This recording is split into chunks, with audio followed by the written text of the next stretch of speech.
N'arrêtez jamais de croire en vos rêves. Pourquoi je vous dis ça? Parce que je rencontre beaucoup de personnes qui me disent qu'elles avaient un rêve et qu'elles l'ont abandonné par rapport au regard des autres, qu'elles avaient peur en fait de réaliser leur rêve, de vraiment devenir qui elles sont vraiment au fond d'elles. Je vous dis ça parce que moi aussi ça a failli m'arriver. Il y a quelques années, quand j'étais à l'école, en fait, il y a beaucoup de personnes, beaucoup de professeurs, vous savez, qui me disaient non mais Coralie, t'es pas assez douée en maths, t'as pas tel niveau, oublie l'école de commerce. Moi, mon rêve, quand j'avais 15-16 ans, mon rêve c'était d'avoir une école de commerce. C'était d'aller dans une école de commerce qui me faisait vibrer et que j'aimais. J'avais visé Schema. Quand je suis rentrée à l'UT, j'avais visé Schema. Et malheureusement, la première fois, je ne l'ai pas eu. Ça a été très difficile pour moi les concours et je ne l'ai pas obtenu. J'ai obtenu une autre école de commerce, mais je ne voulais pas y rentrer. Et bien évidemment, ça n'a pas du tout plu à mes parents.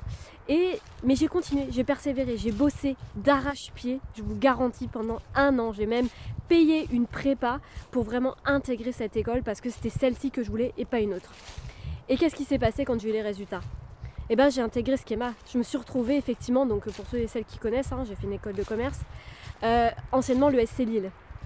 Vous n'imaginez pas, quand vous avez des rêves, il ne faut jamais les lâcher. Parce que c'est en bossant d'arrache-pied, quand vous y mettez votre cœur et que c'est vraiment votre but, vous allez atteindre vos objectifs.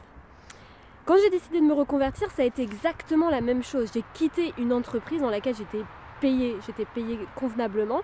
J'avais un train de vie vraiment très confortable. Mais moi, ce qui me faisait vibrer et ce que je voulais faire, c'était contribuer et aider les autres dans tout ce qui était troubles digestifs, dans la naturopathie et le bien-être. Vous savez que j'accompagne beaucoup de personnes, surtout sur les troubles digestifs. J'anime des ateliers, des conférences et bientôt également un programme en ligne. Ce que je veux vous dire, c'est que quand vous avez un rêve, vous ne devez pas laisser les autres décider à votre place. Si vous laissez les autres décider à votre place, alors à 70 ans, vous allez vous réveiller, vous allez vous dire « Je suis passée à côté de ma vie, j'ai pas fait ce que je devais faire. » J'ai pas fait ce qui me faisait vibrer. Donc cultivez vos passions. Et même si à 30 ans vous devez vous reconvertir, même si à 40 ans vous devez changer de métier, même si à 50 ans vous devez changer de métier, faites-le. Parce que si ça vous anime dans le fond et que vous ne sentez plus aligné avec ce que vous faites aujourd'hui, alors passez à l'action. Je sais que ça peut être difficile, bien évidemment, parce qu'on est tous confrontés à la croyance de ne pas avoir assez d'argent, de lâcher son train de vie, de peut-être pas avoir de pas avoir de belles choses derrière. Mais quand vous croyez en vos rêves, tout peut arriver.